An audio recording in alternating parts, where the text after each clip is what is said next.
We are so excited this morning. I am anyway. There is nothing like getting lost in a good book. The question we all have is, do you know a good book for someone to read? Well, happily for us, we know Kelly Flemings. He's our inside guy here from the Soddy Daisy Community Library. Good to see you. Great to see you too, Julie. I have long wanted to pick your brain on the air and say, Kelly, bring us a few fan favorites, and that's what you've done this morning. I have. I've found a couple of gems that you've got to read. I love the fact that one of them is really adolescent literature. It's intended for a middle school audience, but sometimes as an adult, those can be fun books to read. Oh, there is so much incredible literature coming out in the middle grades. I mean, anything from 4th through 8th grade. There's some stellar work out there that you've got to add to your library. Okay, so what are you loving about these and what have you brought? All right, well, the first one I want to talk about is Foul Play. Okay. It's by Kristen O'Donnell Tubb. She's one of my all-time favorite young reader authors. This is her 11th book and it's a mystery. Ooh. It's fantastic. She's written one mystery before. The thing I love about Kristen Tubb is her characters are so real, and her craftsmanship, the words she chooses are just spot on, but every single book has a great sense of heart, and Foul Play is no exception. You know, you can get lost in a good book for all types of reasons, right? And sometimes it's just the entertainment value only. Exactly. Sometimes you want a book that makes you feel. As a young reader especially, you kind of want both. And you do want the value and the importance of that word choice is so important because their vocabulary expands as they read. Exactly. That is an excellent point, because whenever the more children read, the greater their vocabulary becomes, and it just enhances their entire life.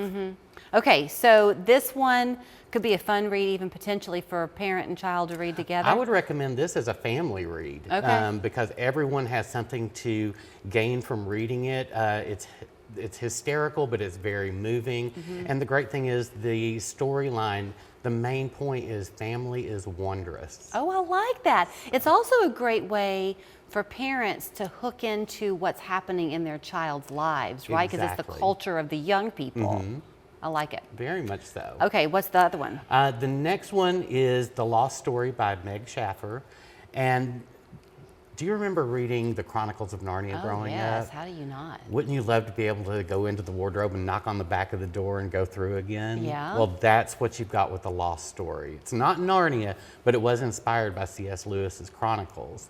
And it's a wonderful story about these two teens who go missing for 7 years, or 7 years, 6 months. I'm like all over the place. That's okay. Wait, 6 months. they're lost for 6 months. They're they go lost for missing 6 months in a West Virginia state forest.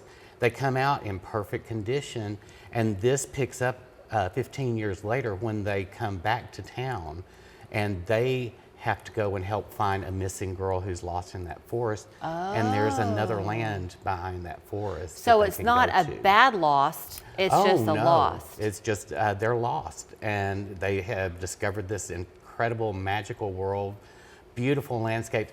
The writing is gorgeous. You are transported to this beautiful world. You know, I just can't overstate, for me as a reader anyway, the importance of word choice. I was telling you, I just finished reading a book, All the Colors of the Dark by Chris Whitaker, and it's been a long time since I've read a book that captivated me quite that way.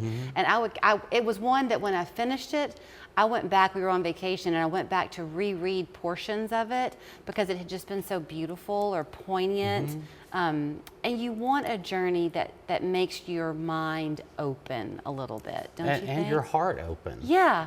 So at the library, I know you've been very busy over the summer with all of the campers that you've had and all of that, but sometimes choosing the right book, like I said at the beginning, is a challenge. Do people ever come to you and say, Kelly, this is kind of what I like, can you recommend something? That's actually one of my favorite parts of being a librarian is when people come to me and it's like, I enjoyed this book, what would you recommend with a similar theme or style or subject matter? And it's wonderful to help them find their next great read. But one of the most fulfilling things for me is when we have kids come in who are not readers. They just haven't found the right book yet. Right. So after I get to talk with the kids and get to know them, I can usually 95% of the time find the book that will start their reading journey. Okay, so here's your reading journey for this month, because we're going to do this every month with Kelly. He'll be back next month with some other ideas for you to add to your list. So Foul Play, that's a newly released one, right? Correct. That's the mystery that's good for everybody, really. And then The Lost Story is the one that will take you back to your Narnia type feel. Exactly. Thank you, my friend. Thank you for having me.